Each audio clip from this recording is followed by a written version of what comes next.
अल्हम्दुलिल्लाहिल महमूद बिनिअमतिही अल-माबूद बिक़ुदरतिही अल-मुताअ बिसुल्तानिही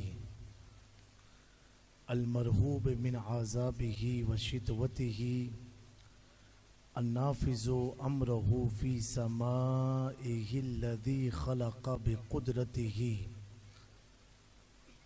वस्सलातु वस्सलामु अला सय्यिदिल अंबियाई वल मुरसलीन व अला आलिहि व अस्हाबिहि अजमईन व बाद फ़अऊज़ु बिल्लाहि मिनश शैतानिर रजीम बिस्मिल्लाहिर रहमानिर रहीम क़ुल ला अस्अलुकुम अलैहि अजरा इल्लल मुअद्दता फ़िल क़ुरबा सदक़ल्लाहुल अज़ीम व नहनु अला ज़ालिका लमिनश शाहिदीन व शाकिरीन वल्हम्दुलिल्लाहि रब्बिल आलमीन। सहनशीं मुअज़्ज़ज़ उलमाए ज़वील एहतराम अइम्माए मसाजिद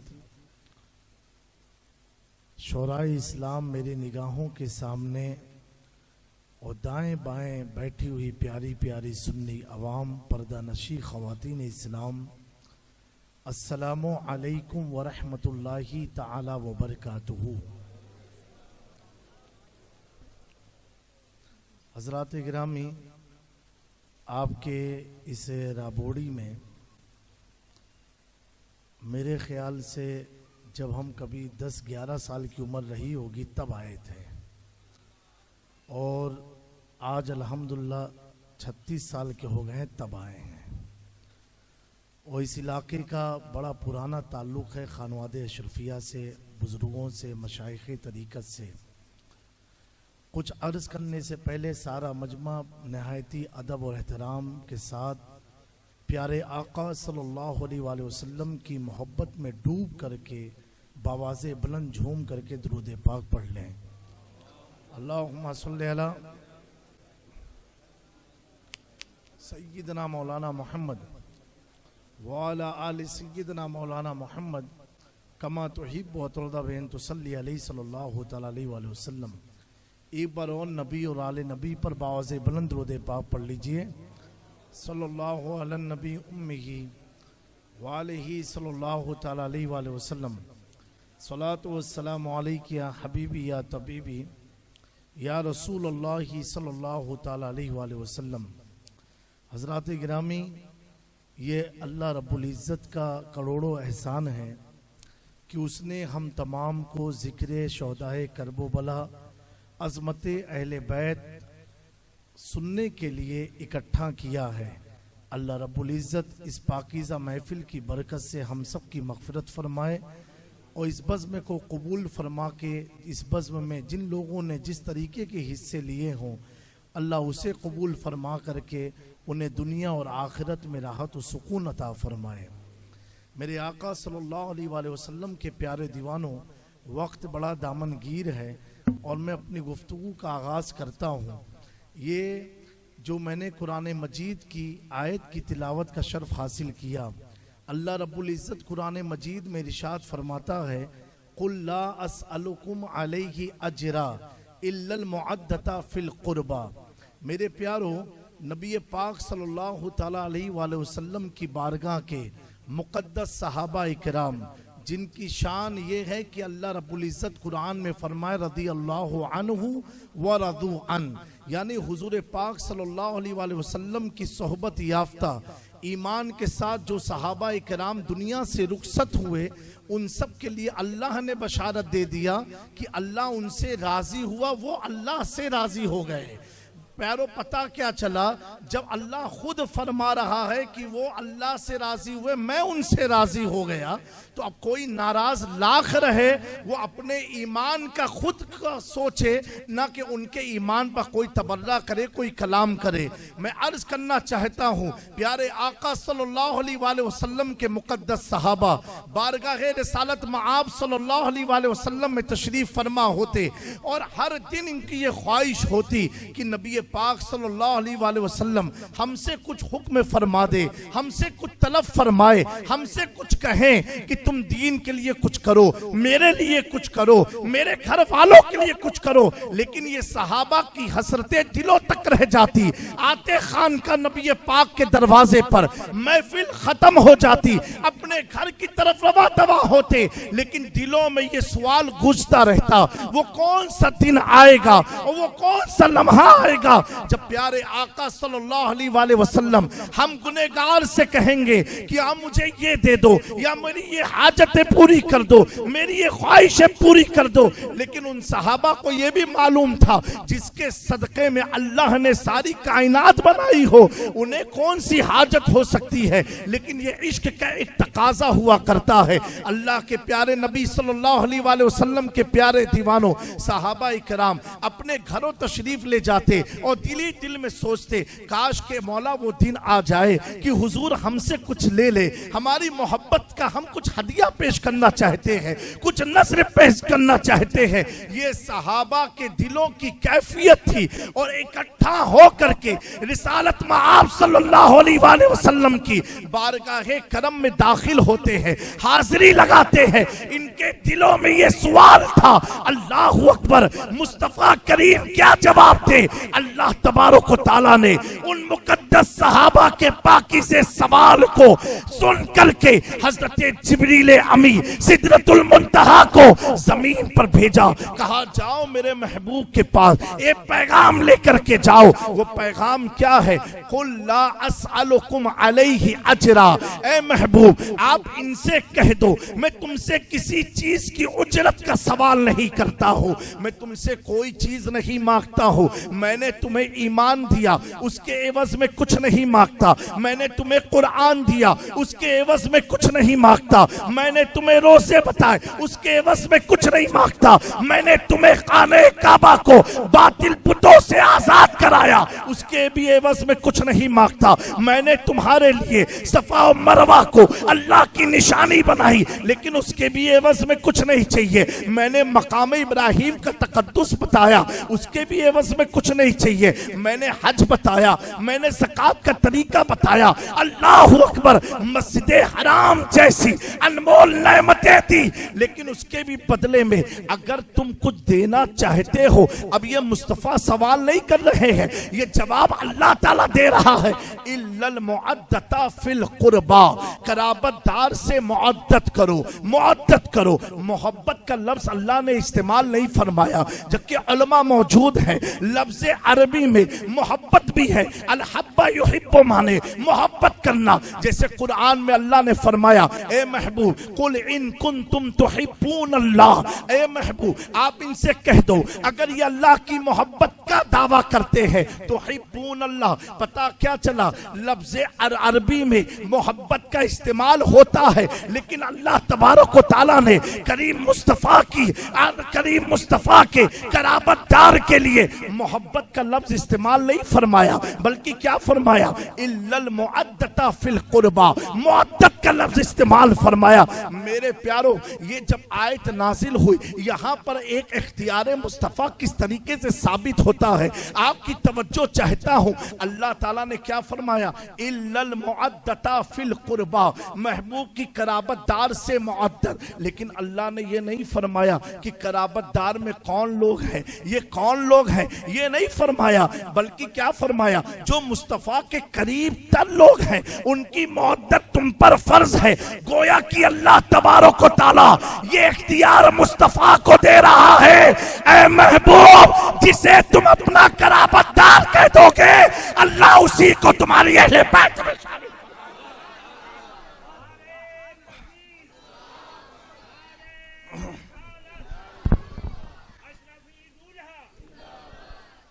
महबूब ये आपको इख्तियार है, तभी तो मेरा इमाम कहता है मैं तो मालिक ही कहूंगा कि ओ मालिक के हबीब, यानी महबूब मुहिब में नहीं मेरा तेरा। और अल्लामा अख्तर रज़ा अकीदा दे करके दुनिया सुन्नियत को कहते हैं मुस्तफ़ा की शान ये है जहां बानी अता कर दे, बड़ी जन्नत हिबा कर दे, नबी मुख्तार कुल है जिसको जो चाहे अता कर दे। ये शान मुस्तफा है, ये आका की शान है। क्या शान है? एक बात मुझे बताओ, आपके जो खानदान से होगा उसी को आप कहोगे ना ये मेरे खानदान का है। बोलो मेरे भैया, अगर आपके खानदान से ताल्लुक होगा, अगर वो शेख है और आपके खानदान से है तो आप बोलोगे हाँ हाँ ये मेरे खानदान का है। कोई पठान है तो आप बोलोगे हाँ हाँ मैं भी पठान, ये मेरे खानदान का है। लेकिन कुर्बान जाओ अजमत मुस्तफ़ा पर, सुन्नियों मचल के कह दो सुबहान अल्लाह। कुर्बान जाओ आका की शान पर। मेरे आका को अल्लाह ने इख्तियार दिया, महबूब जिसे तुम चाहोगे अहले बैत में दाखिल फरमा लोगे। अब आप देखो तो सही क्या शान है करीम आका की। अल्लाहु अकबर। मुल्क फारस में पैदा होने वाला एक मजूसी के घर में एक पैदा होने वाला एक शख्स है, करीम आका सल्लल्लाहु अलैहि वसल्लम की मोहब्बत में ईमान लेकर के आता है। कहां पैदा हुआ? फारस में। और हुजूर कहां पर है? अरब में। वो पैदा कहां हुआ? एक मजूसी के घर। और हुजूर का घर क्या है? जो दुनिया का सबसे अफजल तरीन घर है। लेकिन कुर्बान जाओ, अगर हुजूर की मोहब्बत में कोई शख्स फारस में पैदा होकर के और मदीने मुनव्वरा तक पहुंचता है तो क्या वो अहले बैत में हो सकता है? क्या वो बनु हाशिम में हो सकता है? क्या वो कुरैश में हो सकता है? बिल्कुल नहीं हो सकता है। फारस अजम का मुल्क है, अरब एक अरब है। लेकिन आका का इख्तियार देखो, इख्तियार देखो। फारस में पैदा होने वाला सलमान फारसी अगर मुस्तफा के कदमों से जुड़ जाए और आका फरमा दे सलमान तू मेरी अहले बैत में से है, तो सारे मुहद्दिसीन लिखते हैं सलमान अहले बैत में से। अब ये नहीं देखा जाएगा कि सलमान पैदा कहां हुए, ये देखा जाएगा मुस्तफा ने किसे अहले बैत कहा है। मेरे प्यारों, ये आयत नाजिल हुई, सारे सहाबा के सर झुके हुए हैं। अल्लाह अकबर। कुर्बान जाओ उस अजीम सहाबी रसूल पर। मचल के कह दो और बुलंद आवाज से कहो। मैं कहता हूं इतने अजीम जिसे मुस्तफा उठा ले, उनकी अजमत का आप अंदाजा लगा सकते हो? अरे बोलो भैया, जिन्हें हुजूर उठाए उनकी अजमत का आप अंदाजा लगा सकते हो? हमें जिसे हुजूर उठाए वो अली होते हैं, अली। और जो हुजूर को उठाए वो अबू बकर सिद्दीक होता है।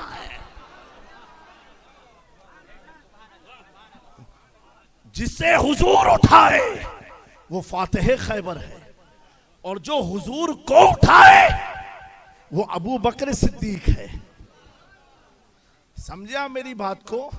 मैं इसको वो सहाबी रसूल, मेरे प्यारे सुन्नी भाइयों कि लोग गलत फहमी फैलाना चाहते हैं, लेकिन इतना याद रखना हुजूर पाक सल्लल्लाहु अलैहि वसल्लम से अबू बकर को जो जुदा करेगा वो दीन इस्लाम से जुदा हो जाएगा। उमर को जो जुदा करेगा वो दीन इस्लाम से जुदा हो जाएगा। उस्मान को जो जुदा करेगा वो दीन इस्लाम से जुदा हो जाएगा।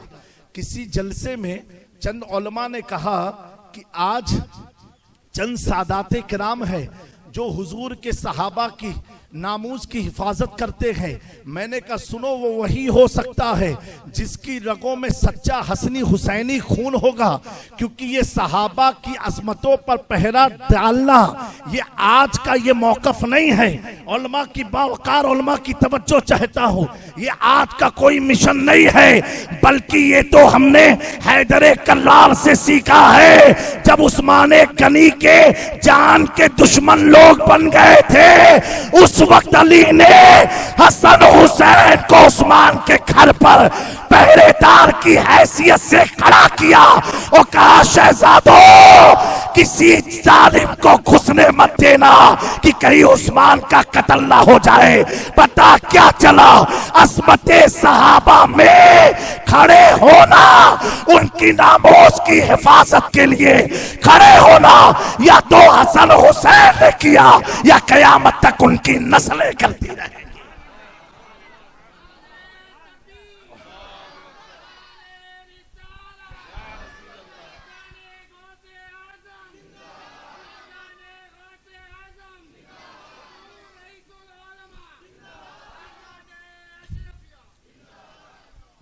अब प्यारो, ये आयत नासिल हो गई। अब एक सहाबी रसूल खड़े हुए, आए हैं, उनका नाम सुन के कोई भी खामोश नहीं रहेगा। कामा अबा बकरिन रदियल्लाहु ताला अन्हु। हुजूर की महफिल में किसी की जुर्रत नहीं होती थी खड़े होने की, लेकिन ये एहसान है अबू बकर सिद्दीक का इस उम्मत पर। खड़े हुए और पूछा, या रसूलुल्लाह सल्लल्लाहु अलैहि वसल्लम, वो कौन लोग हैं जिनकी मुअद्दत हम पर फर्ज हुई है? वो कौन लोग हैं? अगर अबू बकर सिद्दीक ने ये सवाल ना पूछा होता, आज उम्मत एक बहुत बड़े फितने से गुजरती। कोई कहता ये है, कोई कहता ये है, कोई कहता ये है, लेकिन अबू बकर की अजमतों को सलाम, अबू बकर के मकाम को सलाम, हजरत अबू बकर की इज्जतों को सलाम। हमारे माँ बाप, हमारी धन दौलत सब पर कुर्बान, अबू बकर पर कुर्बान। मेरे प्यारों, जिसकी शान में प्यारे आका ने फरमाया हो, मैंने दुनिया में सारे सहाबा का बदला दे दिया, अबू बकर तेरा बदला तो मेरा रब कल क़यामत के दिन देगा। अल्लाहु अकबर। जिसकी शान ये है कि अबू बकर सिद्दीक ने कहा हो, मेरे जनाजे को रसूलुल्लाह के दरवाजे पर रख देना और कहना कि सिद्दीक अपने ज़ियार से मिलना चाहता है, अगर दरवाजा खुल जाए तो मुस्तफा के कदमों में मुझे दफन कर देना। प्यारो, ये शान है सैयदना अबू बकर सिद्दीक की। अल्लाहु अकबर। आप खड़े होते हैं और अर्ज करते हैं, या रसूल अल्लाह, वो कौन लोग हैं जिनकी मुअद्दत हम पर फर्ज हो गई है? प्यारे आका ने ये सवाल सुन करके हुजूर तबस्सुम फरमाए, हुजूर मुस्कुराए और आप फरमाते हैं, ए अबू बकर, वो ये लोग हैं जिनकी मुअद्दत हमारी उम्मत पर फर्ज हुई है। कहा वो अली है, वो फातिमा है, वो हसन है, वो हुसैन है, इनकी मुअद्दत मेरी उम्मत पर फर्ज हुई है। जब इमाम शाफई ने इस नूरानी दरबार के ऐलान के इस मंजर को देखा तो अपने जुमलों में कहा, ली खमसतुल लुत्फी बिहा हल वबाइल हातिमा अल मुस्तफा वल मुर्तजा वबनाहुमा वल फातिमा। और जमाना बीतता गया, देवा का कलंदर, देवाए वारिस का नजर करता परवरदा सैयदना बेदम शाह वारसी ने जब इस नूरानी मंजर को देखा तो तरफ के ऐलान किया और अर्ज किया, बेदम यही तो पांच है, मकसूद है कायनात खैरुन निसा हुसैन और हसन मुस्तफा अली।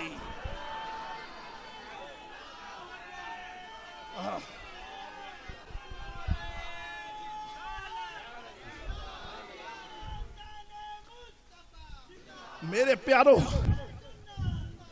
ताबई हो, सहाबा हो, सुभान अल्लाह, हमारे सर के ताज हैं। बेदम ने कहा, क्या कहा बेदम, यही तो पांच है। लेकिन अब आओ 14वीं सदी के इमाम की तरफ, आओ सौदागरान के महल्ले की ज़ियारत करते हैं, आओ नकी अली के बेटे से पूछते हैं, मुफ्ती आजम के वालिद से पूछते हैं। लोगों ने लिखा, सुभान अल्लाह, लेकिन जब लिखने पर अहमद रजा आता है तो जिसके शेर पढ़ने में आज इतनी लज्जत मिलती है, तो लिखने वाले ने कितनी लज्जतों से लिखा होगा। अब मेरे प्यारो, लिखने पर मौलाना इमाम अहमद रजा जब कलम को उठाते हैं, थोड़ा सा तसव्वुफ की दुनिया में जाना, थोड़ा तसव्वुर की दुनिया में जाना, उलमा की तवज्जो चाहता हूँ। ऐसा लगता है कि आला हजरत अपनी निगाह से उस नूरानी मंजर को देख करके फिर उस नूरानी मंजर को अपने इश्क की कलम के जरिए कैद करते हैं। इमाम जब लिखते हैं, कलम को उठा के कहते, क्या बात है रजा, क्या बात है रजा, इस चमनिस्ताने करम की क्या बात है रजा, हम लोग नहीं कहते मुहावरा, क्या बात उसकी, तो उसकी क्या बात, अल्लाह क्या बात है रजा। इस जो इस्तेमाल होता है ये प्रेजेंट टेंस है, ये बईद के लिए है। हालांकि इस माने मंजर देख रहे हैं। अभी आपसे कोई पूछे जलसा कहां हो रहा, आप कहोगे इस जगह। दूर वाले कोई पूछे जलसा कहां हो रहा है, उस जगह। उसके लिए आता है जो मंजर को देखता हो। और मैं कहूं रूहानियत में जो मंजर में मौजूद हो, तो मेरे इमाम कहते क्या बात है रजा, इस चमनिस्तान करम की जहरा है कली जिसमें हुसैन और हसन फूल। मेरे प्यारो हुजूर ने फरमाया इनकी मुअद्दत मेरी उम्मत पर फर्ज हो गई। अब राबोड़ी वाले कोई तुमसे पूछे ये हुसैन हुसैन क्यों करते हो, ये अली अली क्यों करते हो, ये हसन हसन क्यों करते हो, ये सैयदा का नाम क्यों लेते हो, इनकी महफिलें क्यों सजाते हो, तो कहना भाई ये बात मैं बताऊं, इनकी मुअद्दत हम पर फर्ज है, फर्ज है, फर्ज है। जैसे नमाज फर्ज है, रोजा फर्ज है, हज फर्ज है, ज़कात फर्ज है। क्या नमाज हर मुसलमान पर फर्ज है? अरे भैया बोलो नहीं। उलमा से पूछो नमाज के लिए कैद है, आकिल हो बालिग हो। अगर सेंसलेस है उस पर नमाज फर्ज नहीं है।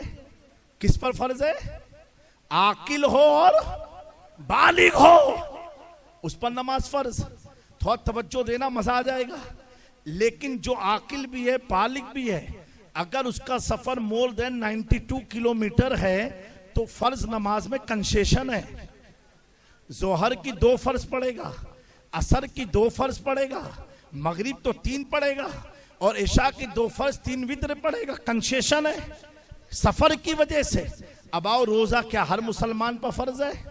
रोजा भी आकिल हो बालिग हो, और सफर में कंसेशन है। यानी अगर बहुत लंबा सफर है तो रोजे की रियायत है, दूसरे महीने में रोजे को पूरा करे। आओ हज की तरफ, ज़कात की तरफ, क्या हर मुसलमान पर फर्ज? आकिल भी है बालिग भी है, फिर भी फर्ज नहीं जब तक साहिबे माल ना हो। साहिबे माल होना जरूरी है, तब हज फर्ज है, तब ज़कात फर्ज है। पता क्या चला, अल्लाह ताला अपनी बंदगी के लिए, अपनी इबादत के लिए फर्ज रखा विद कंडीशन, आकिल भी हो बालिग भी हो, और उसके बाद सफर मोर देन 92 किलोमीटर तो कंसेशन है। अगर गरीब है तो हज नहीं ज़कात नहीं, माल वाला है तो हज भी है ज़कात भी है। इतनी सारी कंडीशन के साथ आप उसकी इबादत करते हो। लेकिन अल्लाह अकबर, कुर्बान जाओ हुजूर की अजमत पर। हर कंडीशन अल्लाह ने अपनी इबादत में लगाया। अगर आप आकिल भी हो बालिग भी हो, लेकिन आप चाहो फजर की तुरंत बाद नमाज पढ़ो, नमाज पढ़ नहीं सकते, ये औकात मकरूआ है। अगर आप चाहो 11:30-12 बजे नमाज पढ़ना, आप नहीं पढ़ सकते, ये मकरू वक्त है। अगर आप चाहो असर की नमाज के बाद अब नमाज पढ़ना, आप नहीं पढ़ सकते। अल्लाह ने अपनी इबादत के लिए वक्त मुतय्यन किया है। लेकिन कुर्बान जाओ मुस्तफा उनके खानदान पर, जब चाहो तुम दुरूद पढ़ो, कोई वक्त नहीं। जब चाहो दुरूद पढ़ो, कोई वक्त नहीं। और इसी तरीके से अहले बैत की मुअद्दत, चाहे तुम आकिल हो, चाहे तुम बालिग हो, चाहे तुम बच्चे हो, चाहे तुम पागल हो, चाहे तुम अमीर हो, चाहे तुम गरीब हो, चाहे तुम सफर में हो, चाहे तुम हजर में हो, किसी भी हालत में रहो, हर वक्त अहले बैत की मुअद्दत तुम पर फर्ज है, हर वक्त फर्ज है। अपनी इबादत में रियायत किया, मुस्तफा और आले मुस्तफा के लिए कोई रियायत नहीं। मेरे प्यारो, तभी तो इमाम शाफई फरमाते हैं यकफीकुम मिन अज़ीमिल फज़ल अन्नकुम मन लम युसल्ली अलैकुम ला सलाता लहू। ए अहले बैते मुस्तफ़ा, आपकी शान, आपका मकाम इतना बुलंद है कि जो शख्स नमाज में आप पर दुरूद ना पढ़े उसकी नमाज ही कबूल नहीं होती। उसकी नमाज ही नहीं कबूल होती। मेरे प्यारो, ये अल्लाह ताला का एहसान है जिसकी मुअद्दत उसने हम पर फर्ज किया है। आज उसका जिक्र करने हम बैठे हैं। इसलिए हुजूर पाक सल्लल्लाहु अलैहि वसल्लम ने फरमाया कि अली का जिक्र करना इबादत है, अली को देखना इबादत है, अली को याद करना इबादत है, हुसैन का जिक्र करना इबादत है, हसन का जिक्र करना इबादत है, फातिमा का जिक्र करना इबादत है, मेरी अहले बैत को याद करना इबादत है। करीम आका सल्लल्लाहु अलैहि वसल्लम फरमाते हैं, जो शख्स दुनिया में मेरी अहले बैत के करीब में रहेगा, कल क़यामत के दिन आले अहले बैत मेरे करीब होंगे, और जो दुनिया में उनसे मोहब्बत करते थे वो उनके करीब रहेंगे। आप देखो तो सही, मकामे अहले बैत है क्या कि वक्त के अजीमुल कद्र ताबई हजरत इमाम शाफई रज़ी अल्लाह ताला अन्हु, अहले सुन्नत के 4 अइम्मा में से एक इमाम का नाम हजरत इमाम शाफई है, वक्त के मुहद्दिस है, और आपको वो मकाम अल्लाह ने अता फरमाया। अगर किसी मसले में आपको इश्काल होता था तो आप इमाम आजम की बारगाह में 2 रकात नमाज पढ़ते थे और इमाम आजम आपकी गैबी मदद फरमाया करते थे। अब आप सोचो तो सही, इतने बड़े वक्त के इमाम शाफई अपनी वसीयत में फरमाते हैं कि सुनो, जब मेरा इंतकाल हो जाए, जब मेरा इंतकाल हो जाए तो मेरे जनाजे को हजरत बीबी नफीसा जो सैयदना इमाम हसन की परपोती है, कहा उनके घर के दरवाजे पर रख देना और रखने के बाद उनसे इजाजत लेना। अगर वो नमाज की इजाजत दे तो समझना अल्लाह ने शाफई की मगफिरत फरमा दी, शाफई की मगफिरत फरमा दी। आपकी वसीयत के मुताबिक आपका जनाजा रखा गया और रखने के बाद लोगों ने नमाज़े जनाजा पढ़ी। एक मज़ूब कलंदर का गुजर होता है और वो ऐलान करते हुए जाता है, ए शाफई, तेरे मुकद्दर पर मैं कुर्बान, दरवाज़े बीबी नफीसा की तुफैल अल्लाह ने तेरी बख्शिश कर दी और तेरे जनाजे की तुफैल अल्लाह ने सारे नमाजियों की मगफिरत फरमा दी। हजरत इमाम आजम अबू हनीफा, जिनके हम सब मुक़ल्लिद हैं, मनाक़िबुस सादात में काजी शहाबुद्दीन दौलताबादी इरशाद फरमाते हैं कि इमाम आजम से किसी ने पूछा, ए इमाम आजम, अल्लाह ने आपको इतना आला व अरफा मकाम कैसे अता फरमाया, आपका वो अमल क्या था? आप फरमाते हैं, मेरे इल्म के मुताबिक जब मैं सफ़र के लिए निकलता था, कूफा से, बसरा से, मक्का मदीने के लिए या कहीं के लिए सफ़र करता था, तो राहगीर से पूछता था, ये बताओ किस रास्ते पर जाने से अहले बैत का मकान आता है? तो आप फरमाते हैं, मैं उसी रास्ते को तय करता था जिस रास्ते में आले रसूल का घर हुआ करता था। आगे आप फरमाते, काजी साहब, इमाम आजम फरमाते हैं, जैसे आले रसूल का घर आता था, मैं घोड़े से उतर के उनके दरवाजे को साफ करता था, फिर घोड़े पर बैठता था, फिर दूसरी जगह पहुंचता था, आले रसूल का घर साफ करता था। आप फरमाते हैं, मेरे किसी इल्म की बुनियाद पर अल्लाह ने कुर्बत अता नहीं फरमाई, मुझे यकीन है अहले बैत की खिदमत की बदले अल्लाह ने ये मकाम अता फरमाया। मेरे प्यारो, इमाम इश्क मोहब्बत से पूछा गया कि आपने इतनी कम मुद्दत में इतनी किताबें लिखी, इसका राज क्या है? आप फरमाते कि हुजूर की हदीस मैंने पढ़ी कि प्यारे आका सल्लल्लाहु अलैहि वसल्लम ने फरमाया कि अगर कोई शख्स खजाने गैब से कुछ तलब करना चाहता है और अपनी उम्र में बरकत चाहता, मेरी कराबतदार से मोहब्बत करे। आला हज़रत फरमाते हैं, इस हदीस को पढ़ने के बाद मैं आले रसूल की तलाश में निकल गया, तलाश में निकला और गया महरेरा में, और अपने अमामे को सैयदी आले रसूल के कदमों में रख के क्या कहा, दो जहां में खादिमे आले रसूलुल्लाह कर, हजरत आले रसूल मुक्तदा के वास्ते। मेरे प्यारो, जिसको दुनिया में जो कुछ भी मकाम मिला है वो अहले बैत की ताज़ीम और तौकीर से मिला है, और दुनिया शाहिद है, तारीख गवाह है, जिसने अहले बैत की गुस्ताखी की, आज यजीद के लिए सबसे बड़ा मलामत का दिन तो वो दिन था जिस दिन यजीद का बेटा जिसका नाम माविया था, यजीद के वालिद का नाम भी हजरत माविया है और यजीद के बेटे का भी नाम माविया है। जब यजीद मरा तो उनका बेटा जब सल्तनत पर बैठा, मुल्क शाम की बागडोर को संभाला, कुर्सी को देखा और देखते ही अपने दरबानियों को बुलाया, कहा मेरी हिम्मत नहीं होती है कि इस कुर्सी पर मैं बैठूं। यजीद का बेटा बोल रहा है मेरी हिम्मत नहीं है इस कुर्सी पर मैं बैठूं। दरबार के वज़रा ने कहा बादशाह वक्त ऐसा क्या है? कहा सुनो, लानत हो मेरे बाप पर और लानत हो मेरे बाप के सिपाहियों पर, इस कुर्सी पर मैं बैठ नहीं सकता जो कुर्सी अहले बैत के खूनों से रखी गई हो। ये कौन कह रहा है? यजीद का अपना बेटा कह रहा है। अब बताओ, एक बाप के लिए दुनिया ही में जहन्नम का मुजदा है अगर बेटा उसका उसकी कुर्सी पर बैठने को तैयार ना हो। मेरे प्यारो, मैं ये कहता हूं ये मेरे हुसैन की करामत है।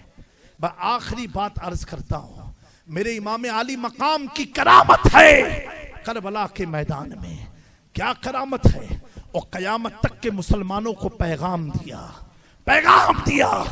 मैं जुलूस हुसैनी के खिलाफ नहीं हूं, हम खानकाई लोग हैं। जुलूस हुसैनी लफ्ज पर गौर करना। जब जुलूस ईद मिलाद निकल सकता है तो नाना का जब निकलेगा तो नवासे का भी निकलेगा।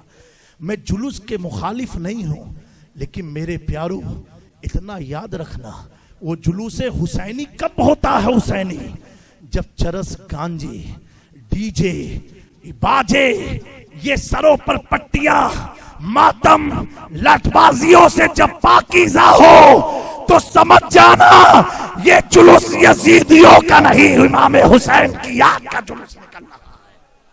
पहचान क्या है? पहचान ये है जुलूस चलता रह रहा है, लेकिन जैसे मस्जिद से आवाज आई अल्लाहु अकबर, सारे हुसैनी मस्जिद में पहुंच जाए। आप करबला का पैगाम है क्या? करबला का पैगाम यही है, मौत दरवाजे पर खड़ी है, अजान होते ही जो हुसैन की तलवार कोई यजीद का सिपाही रोक न सका हो, जो हुसैन की तलवार अली असगर की शहादत से न रुकी हो, अली अकबर की शहादत से न रुकी हो, हजरत कासिम की शहादत से न रुकी हो, औनो मोहम्मद की शहादत से ना रुकी हो, मुस्लिम बिन अकील की शहादत से ना रुकी हो, अब्बास अलंबरदार की शहादत से ना रुकी हो, हमें वो हुसैन कि जब खेमे में आखिरी सलाम पेश करके मैदान में जा रहे थे और घोड़े पर सवार हुए। अहले सुन्नत की किताब में ये वाकयात मौजूद है। घोड़े पर सवार होकर के घोड़ा चलने को तैयार न था, हजरत इमाम हुसैन घोड़े को बार बार लगाम देते, लेकिन घोड़ा हटने को तैयार नहीं। इमाम हुसैन पीछे पलट के देखते हैं, क्या देखते हैं कि आप 6 साला छोटी सी बच्ची बीबी सकीना घोड़े के पांव को पकड़े हुए है और रोते भरे अंदाज में कहती है मुझे मालूम है मेरे बाबा उस मैदान में जा रहे हैं जहां जा करके कोई वापस नहीं आया है। सिसकियां मारती रही सैयदा ज़ैनब की भतीजी इमाम हुसैन की शहजादी मौला इमाम हुसैन गोदी से आप घोड़े से उतरे, हजरत बीबी सकीना को अपनी गोद में लेकर के प्यार किया, लेकिन एक मासूम बच्चे की आंख के आंसू ने हुसैन के जज्बे को नहीं रोका, हुसैन की तलवार को नहीं रोका। आज हम आप अपने घर से निकले, अगर बच्ची रो दे कि अब्बा मत जाओ तो पूरा सफर खलता है, लेकिन जिन बच्चियों की अजमत क्या, जिन बच्चियों की तहारत का बयान खुदा करता हो, जिन बच्चियों से मोहब्बत करना खुदा ने बंदों पर फर्ज करार दिया हो, वो बच्चियां रो रही है, लेकिन हुसैन के जज्बात राहे खुदा में फीके नहीं पड़ रहे हैं। लेकिन मेरे प्यारो तारीख गवाह है, जो हुसैन तलवार के साथ तो निकले, कत्ल किया, कितनों के सर को उड़ाया, लेकिन जैसे अजान हुई इमाम हुसैन ने तलवार को रख दिया। एक तरफ लश्कर है, जालिमों का है, यजीदियों का है, दुश्मनों का है, फिर भी हुसैन ने रख दिया। हुसैन को मालूम है ये एक जान है, ये एक जान है, चाहे मैदान में जाए, चाहे नमाज की हालत में जाए, जाना तो उसे रब के पास है। तो क्यों ना शहीद होते होते नहीं खुदा की बारगाह में सजदा रेज़ रहो और मेरा सर तन से जुदा हो जाए, ताकि मेरी कुर्बानी खुदा की बारगाह में कबूल हो जाए। मेरे दोस्तों, मैं कहता हूं ये इमाम हुसैन की करामत है। आप क़याम में हैं, खड़े हैं या नहीं? यजीद हमला नहीं कर पाए क्योंकि हुसैन की मंशा नहीं है कि मुझे क़याम में कत्ल करो। आप रुकू में हैं, हुसैन का कंट्रोल यजीदियों के दिलों पर देखो कि मुझे रुकू में भी शहीद मत करना। रुकू में भी चाहते तो कर देते, आप कायदे में, मुझे कायदे में भी शहीद मत करना। जैसे सजदे में गए यजीद ने आपको शहीद कर दिया, यजीद के काफिले ने। कुछ समझ में आई बात आपको? बोलो भैया। कयाम में नहीं, रुकू में नहीं, कायदे में नहीं, सजदे में। मैंने पूछा इमाम अली मकाम, सजदे ही में आपको शहादत क्यों लेना है? सजदे ही में क्यों लेना है? करबला से निदा आई कि मेरे नाना ने फरमाया जो जिस हालत में मरेगा उसी हालत में कयामत के दिन उठाया जाएगा, उसी हालत में। तो हुसैन की तुरबत कह रही है कि जब नाना कयामत के दिन सजदे में होंगे, तो जब नाना हो सजदे में तो नवासा भी बगल में सजदे में रहेगा, नाना के साथ नवासा भी रहेगा। और उस वक्त तक सर को हुसैन सजदे से नहीं उठाएंगे जब तक हर हर हुसैनी जन्नत में दाखिल नहीं हो जाएगा। तो दुनिया देखेगी कल हश्र में नाना भी सजदे में है और नवासा भी सजदे में है। यानी हुसैन को सजदे से इतनी मोहब्बत है। तभी तो देखो ना, सजदे में जब नाना गए तब हुसैन पुष्ट पर सवार हुए। कोई भी बेटा घर का सजदे की हालत में नहीं सवार होता। और नाना की मोहब्बत देखो, सजदा बढ़ा दिया। रिवायतों में आता है कि बाज सहाबा जो पीछे नमाजी थे उन्होंने सर उठा के देखा कहीं हुजूर की रूह तो नहीं निकल गई। जब देखा तो क्या देखा कि नाना के जिस्म पर नवासा सवार है। नाना के जिस्म पर एक रिवायत में आया जब हुजूर पाक ने 72 तस्बीह पढ़ी, 72 तस्बीह पढ़ी, इमाम हुसैन सजदे की कंधे से हट गए। तो गोया कि मुझे लगता है हुजूर सजदे में है, इमाम हुसैन पीठ पर हैं और इस सजदे के जरिए हुजूर इमाम हुसैन को करबला का मुआयना करा रहे हैं। तभी तो 72 तस्बीह पर इमाम हुसैन हट गए। अब सुनो मेरे प्यारो, हुजूर खड़े होते तो इमाम हुसैन नमाज के लिए जब खड़े होते तो दो पिंडलियों के बीच से गुजरा करते, गुजरा करते, गुजरा करते। और जब हुसैन गुजरते तो हुजूर और अपना पैर खोल देते ताकि शहजादे को कोई तकलीफ ना हो।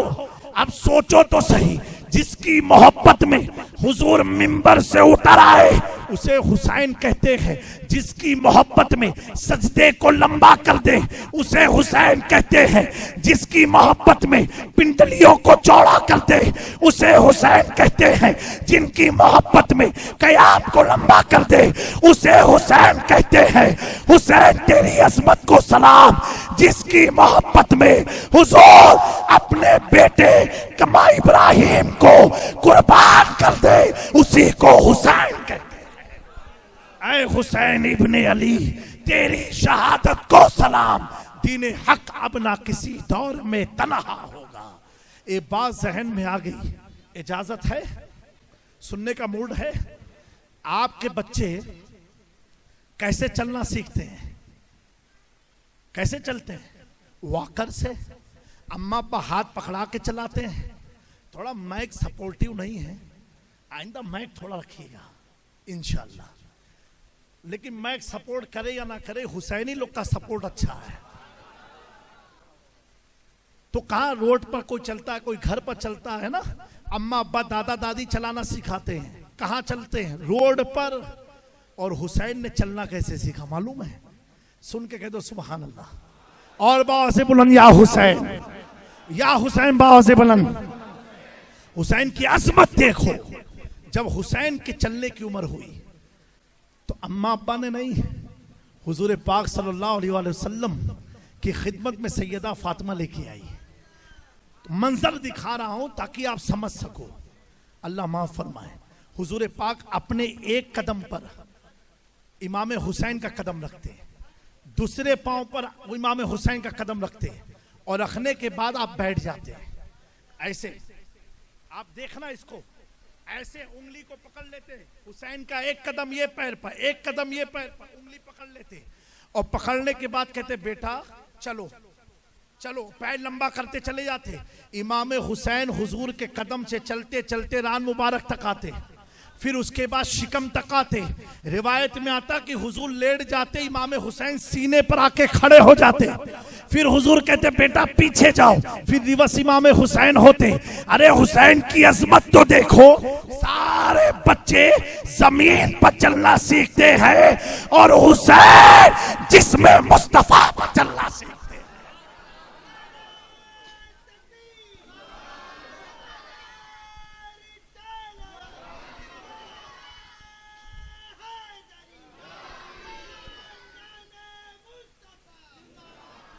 बस आखिरी बात अर्ज करता हूं, हुसैन ने चलना शुरू कहां से किया?